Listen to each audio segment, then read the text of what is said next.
नमस्कार दोस्तों, स्वागत है आप सभी का हमारे इस चैनल सनातन ज्ञान गंगा पर। दोस्तों, अगर आप जीवन में कुछ नया सीखना चाहते हैं तो इस चैनल को सब्सक्राइब जरूर करें।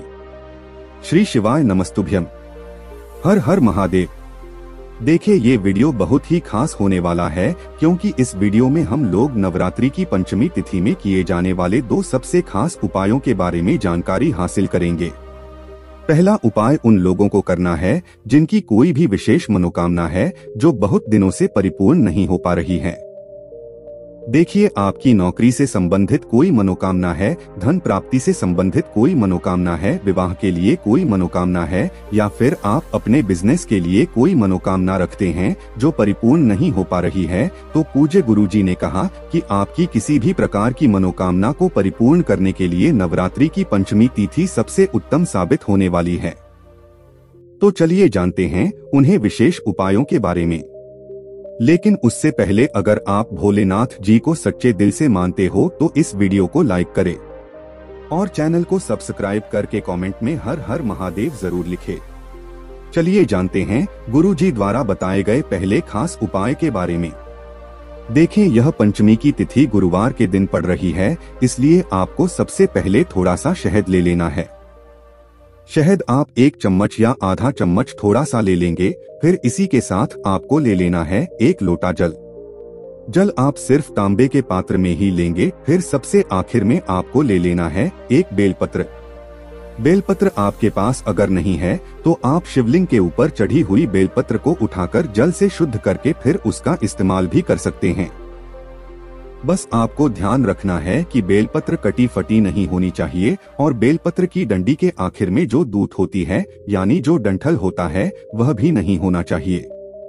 अब ये 3 सामग्री लेकर आपको पहुंच जाना है शिवालय। पूज्य गुरुजी के अनुसार इस उपाय को आप प्रदोष काल में भी कर सकते हैं और सुबह भी कर सकते हैं।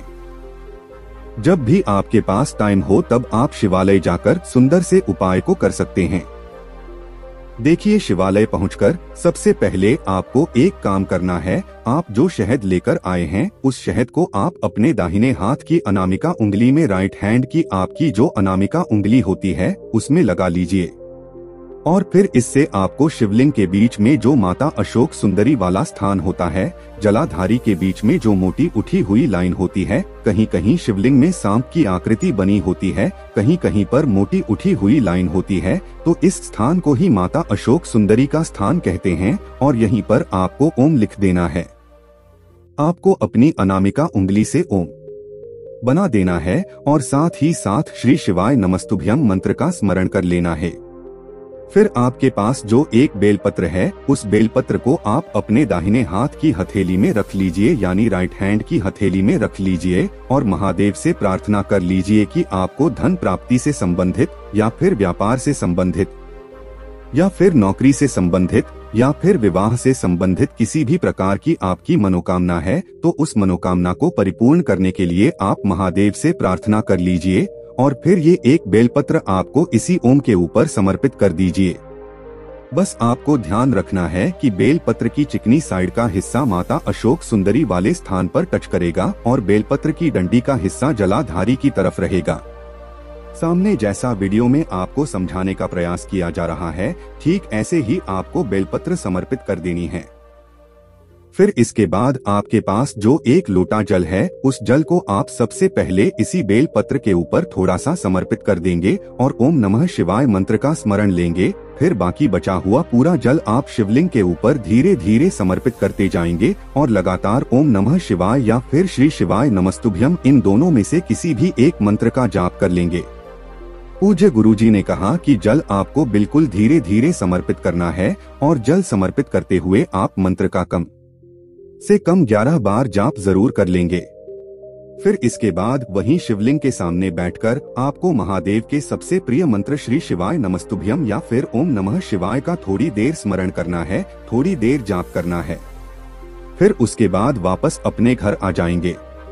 पूज्य गुरुजी ने कहा कि नवरात्रि की पंचमी तिथि में अगर माता अशोक सुंदरी वाले स्थान पर हम लोग ओम बनाकर महादेव से इस प्रकार से अपनी प्रार्थना परिपूर्ण करने के लिए निवेदन करते हैं, तो महादेव हमारी प्रार्थना को जरूर स्वीकार करते हैं और उसे बहुत जल्द परिपूर्ण कर देते हैं। इसलिए आपको अपनी मनोकामना परिपूर्ण करने के लिए यह विशेष उपाय जरूर करना चाहिए।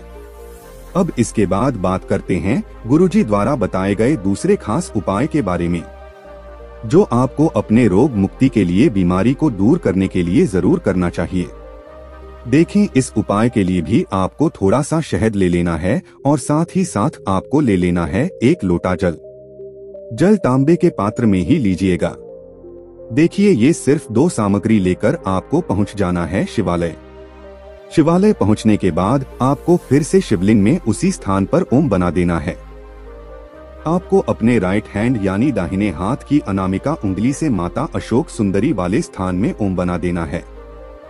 अभी जैसा पहले उपाय में आपको बताया गया था, ठीक वैसे ही आपको ओम बना देना है और श्री शिवाय नमस्तुभ्यम या फिर ओम नमः शिवाय मंत्र का स्मरण कर लेना है।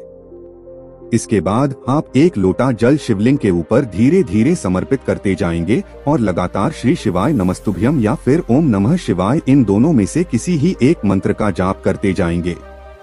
अब जलाधारी से जो जल नीचे गिर रहा है, उस जल को आप किसी पात्र में एकत्र कर लेंगे। देखें, ये जो हम लोग 1 लोटा जल समर्पित करेंगे, वह माता अशोक सुंदरी वाले स्थान पर टच करता हुआ नीचे आएगा और इसी जल को हम लोग थोड़ा सा एकत्र कर लेंगे। फिर ये जल आपको कुंदकेश्वर महादेव से औषधि स्वरूप प्राप्त कर लेना है। यानी आप यह जल उठाइए और कुंदकेश्वर महादेव के सामने प्रार्थना कर लीजिए कि है कुंदकेश्वर महादेव, इस जल को औषधि स्वरूप बना दीजिए। ऐसी प्रार्थना करते हुए फिर आप वापस अपने घर आ जाइए। अब इस जल का उस बीमार व्यक्ति को आपको आचमन कराना है। अगर आप स्वयं के लिए ये उपाय कर रहे हैं तो स्वयं इस जल को थोड़ा सा पी लीजिए, यानी इस जल का आचमन कर लीजिए। और अगर आप अपने घर के किसी सदस्य के लिए ये उपाय कर रहे हैं तो आप अपने उस घर के सदस्य को ही जल का आचमन करा दीजिए और कुंदकेश्वर महादेव का स्मरण कर लीजिए। पूज्य गुरुजी ने कहा कि ये उपाय आपको इस पंचमी तिथि में करना है और अगर आपके शरीर में या फिर आपके घर के किसी सदस्य के शरीर में बीमारी है तो आप कुंदकेश्वर महादेव से प्रार्थना करते हुए इस जल का आचमन कर लीजिए। गुरुजी ने कहा कि हम यकीन दिलाते हैं कि आपकी उस बीमारी में आपको धीरे धीरे आराम मिलना शुरू हो जाएगा। अब बात करते हैं पूज्य गुरुजी द्वारा बताए गए सबसे खास और सबसे आखिरी उपाय के बारे में। इस उपाय के लिए आपको सिर्फ 2 इलायची ले लेनी है। देखें, इलायची धन प्राप्ति के लिए यानी धन को आकर्षित करने के लिए सबसे उत्तम होता है, क्योंकि गुरुवार के दिन जब भी पंचमी की तिथि पड़े या फिर शुक्रवार के दिन हम लोग कोई भी इलायची का उपाय करते हैं तो इससे माता लक्ष्मी हमसे बहुत प्रसन्न होती हैं और हमारे जीवन में धन धान्य की प्राप्ति होती है। देखिए, ये 2 इलायची आपको ले लेनी है। फिर इसी के साथ आपको 1 दीपक ले लेना है। दीपक मिट्टी का भी ले सकते हैं या फिर आप अपने घर पर शुद्ध आटा मानकर उसका भी दीपक तैयार कर सकते हैं। इस दीपक में आपको घी का इस्तेमाल करना है और साथ ही साथ इसमें लंबी रुई की बत्ती का प्रयोग करिएगा या फिर आप मौली के धागे का इस्तेमाल करिएगा।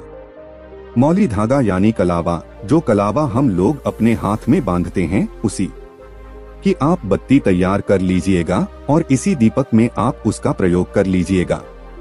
अब यह दीपक और दोनों इलायची लेकर सबसे पहले आप अपने घर के मंदिर के सामने आ जाएंगे।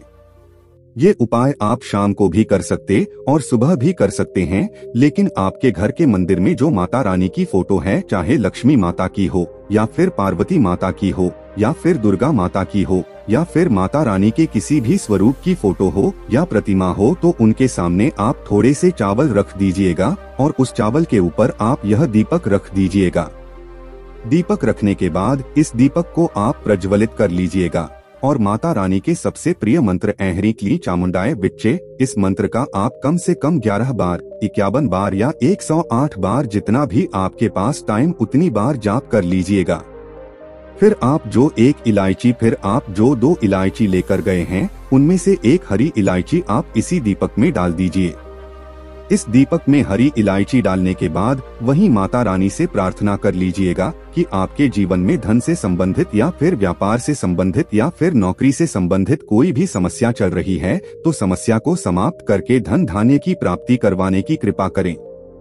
फिर इस प्रकार से प्रार्थना करने के बाद आपको एक हरी इलायची, ये जो दूसरी हरी इलायची आपके पास बची है, इस दूसरी हरी इलायची को ले लीजिएगा और साथ ही साथ थोड़ा सा शहद ले लीजिएगा और ये दोनों सामग्री लेकर आप जाइएगा शिवालय।